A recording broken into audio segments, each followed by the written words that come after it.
না, অবভিয়াসলি দেখেন এই ম্যাচটা জেতার পরে মনে হচ্ছিল যে লাস্ট টি-20 আমি যেটা খেলেছিলাম ইন্ডিয়ার সাথে একটা ওয়ার্ল্ড কাপের ম্যাচ ছিল। এক ওভারে হয়তো 20 রান দরকার ছিল। তো আমি মনে হয় 15 বা 16 নিতে পড়ছিলাম। লাস্ট লাস্ট বলে হয়তো 6 হলে ম্যাচটা জিততাম। এনিওয়ে 6 হয় নাই, 5 রানে পরে হেরেছিলাম। তো এটা আমার কাছে সবসময় একটা জিনিস বড় থাকে যে ওয়ার্ল্ড কাপের মতো এরকম সময় ওই ম্যাচটা আসলে যদিও 20 রান লাগতো, 20 রান অনেক রান, বাট তারপরে অনেক ক্লোজ গিয়েছিলাম। যদি শেষ করতে পারতাম ভালো লাগতো, বাট আলহামদুলিল্লাহ অবভিয়াসলি যেটা বললাম যে রেসপেক্ট দেওয়ার মালিক আল্লাহ। আর অবশ্যই আল্লাহর কাছে শুকরিয়া আদায় করতেছি টিমের জন্য কন্ট্রিবিউট করতে পারছি। শেষ ওভারে 26 রান আপনি শুরুতে ভেবেছিলেন যে না, যখন আগের ওভারে যখন নেমেছি খুশদিল 2টা 6 মারলো, তখন ও বলতেছিল যে এই ম্যাচ জেতা সম্ভব।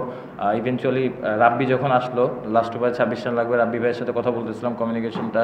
তো তখন রাব্বি ভাই বলতেছে যে তুমিই খেলো 6টা বল, তুমি যদি আমার কাছে মনে হয় যে ইনশাল্লাহ ভালো শেপে থাকলে মারতে পারলে হয়ে যাবে। তো তখনই আসলে ওই জিনিসটা আমাদের কমিউনিকেশনের মাধ্যমে হয়েছে। তারপর যখন ফার্স্ট বল 6 হয়েছে তখন আস্তে আস্তে ওই বিলিভটা আরও বেড়েছে যে ইনশাল্লাহ সম্ভব।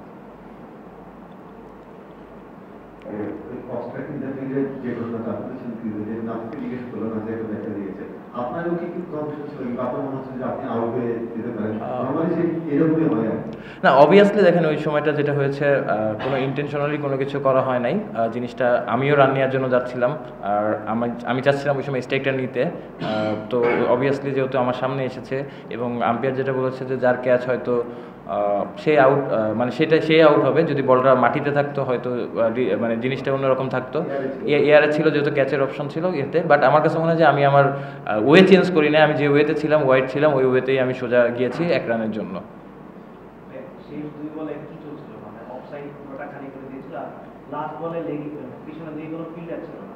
যখন 1 বলে 2 রান লাগতো তখন দুই নেওয়ার পরিকল্পনা ছিল নাকি বড় শট খেলারই পরিকল্পনা ছিল? না, বড় শটের পরিকল্পনা ছিল যে অবশ্যই আল্লাহর উপর বিশ্বাস রেখে যেটা হবে যে আমি ওইটাই চাচ্ছিলাম যে 1-2 ওরকম কিছু না, যাতে যদি আমার জোনে পাই তাহলে ওভার বাউন্ডারি মারবো বা বাউন্ডারি হোক, এই অপশানেই যাচ্ছিলাম। ম্যাচের শেষে একটা ঘটনা একটু উত্তেজনা দেখলাম, এটা যদি বলতেন কি? এটা আমি খুব কাছ থেকে দেখি নাই, বাট আমি মানে আমিও এদিকে আসার পর দেখেছি। মানে শেষ পর্যায়ে যখন ব্যাক করছি আমি আসলে যাওয়ার পর হয়তো বুঝতে পারবো যে কী নিয়ে আসলে হয়েছে, বাট কিছু একটা হয়েছে। আমিও এটা দেখেছি, বাট আমি ছিলাম না এখানে। ওদের মূল বলাতে তো শেষ হয়ে গেছিল, মেয়াজ নতুন নতুন বলে তৈরি করে ফেলো। মেয়াজকে দেখে কি একটু সাহস পাচ্ছেন যে ঠিক আছে চান্সটা সম্ভব? না, দেখেন বলার যেই থাকুক অবভিয়াসলি তাদের বোলিং এটা খুবই ভালো এবং 26 রান ছিল অনেক রানই, বাট যেটা বললাম যে রাব্বি ভাইয়ের সাথে যখন কমিউনিকেশনটা করতেছিলাম তখনই আসলে এই বিশ্বাসটা হয়েছে এবং অবভিয়াসলি আলহামদুলিল্লাহ থ্যাঙ্কস টু আল্লাহ যে এরকম জিনিস একটা করতে পেরেছি ম্যাচের জন্য। নাহিদা নাকি গত ম্যাচের পরে কথা হয়েছিল আসলে যে আসলে তাকে নিয়ে আপনার ওয়ার্কলোড ম্যানেজমেন্টে আসলে খুবই টায়ার্ড মনে হচ্ছে। গত ম্যাচও তার পেস মানে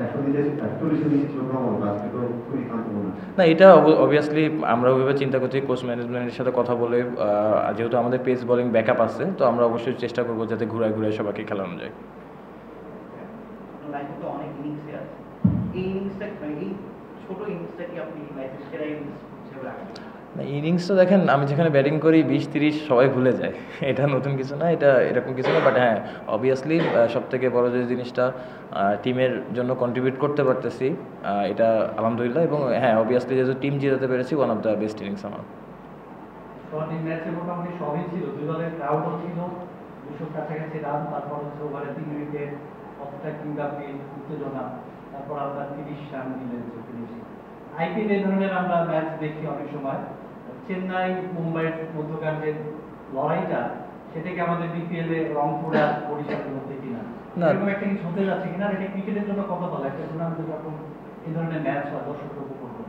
না, অবভিয়াসলি দেখেন রংপুর এবং বরিশাল ওদের যে ক্রাউড আছে অবভিয়াসলি তাদের ক্রিকেটের প্রতি ইমোশন অনেক। আমি জানি যে হয়তো বরিশাল থেকে অনেকে এই খেলা দেখার জন্য এসেছে, at the same time Rangpur থেকে অনেকে ট্রাভেল করে এসেছে এই খেলা দেখার জন্য।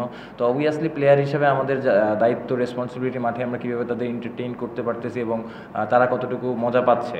অবভিয়াসলি দেখেন বাংলাদেশের ক্রাউড অনেক বেশি ইমোশনাল ক্রিকেটের উপরে, তো এরকম যত ম্যাচ হবে আমার কাছে মনে হয় যে ক্রাউডটা আরও বেশি এনজয় করবে। আর অবভিয়াসলি ক্রিকেট জাস্ট একটা খেলা, এটার মাধ্যমে অনেকে এন্টারটেইন করে, অনেকের হয়তো লাইফের অনেক প্রবলেম থাকে, এই খেলার মাধ্যমে হয়তো ওই জিনিস ফ্রেশনেসটা আসে। তো আমাদের কাজ হচ্ছে ক্রাউডকে এন্টারটেইন করা এবং যতটুকু ভালো আমরা আসলে অবশ্যই কোনো সময় খারাপ যাবে, কোনো সময় ভালো যাবে, বাট প্রসেস থাকে যে কতটুকু ভালো করতে পারি টিমের জন্য, এটা ইম্পর্টেন্ট।